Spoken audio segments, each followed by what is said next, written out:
باہر. نو I'll get you flowers, don't worry. ابھی چلتے ہیں باہر.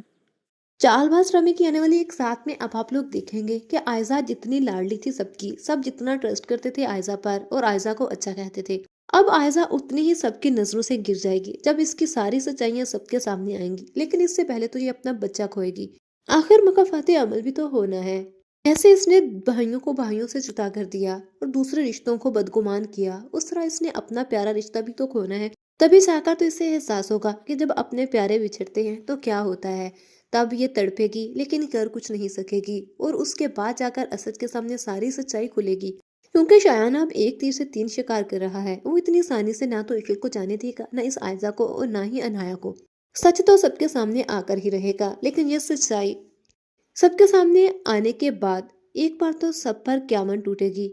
سب سے زیادہ روحان پر، جس نے انایا پر اتنا ٹرسٹ کیا، اس سے اتنی محبت کی، لیکن انایا نے اسے سچ بتایا بھی تو لیکن آدھا ادھورا. اسے ساری سچائی نہیں بتائی. اور ادھر اسد کے سامنے جب آئزہ کا اصل چہرہ آئے گا تب اسد کی تو ہوائیاں اٹھ جائیں گی. جس بیوی کے پیچھے اس نے اتنا کچھ کیا، اپنے بھائیوں سے بدگمان ہو گیا. اس کی بیوی تو اس کے ساتھ مخلص ہی نہیں تھی، نہ ہی وہ اس گھر کو جوڑ کر رکھنا چاہتی تھی، اور نہ ہی وہ سب بھائیوں میں محبت دیکھ سکتی تھی. وہ تو صرف اقتدار چاہتی تھی. اس سب کے بعد تو کبھی بھی اسد اب آئزہ کو معاف نہیں کرے گا اور اسے دھکے دے کر اس گھر سے نکالے گا جس گھر کے اس نے مالکن بننے کے خواب دیکھے تھے.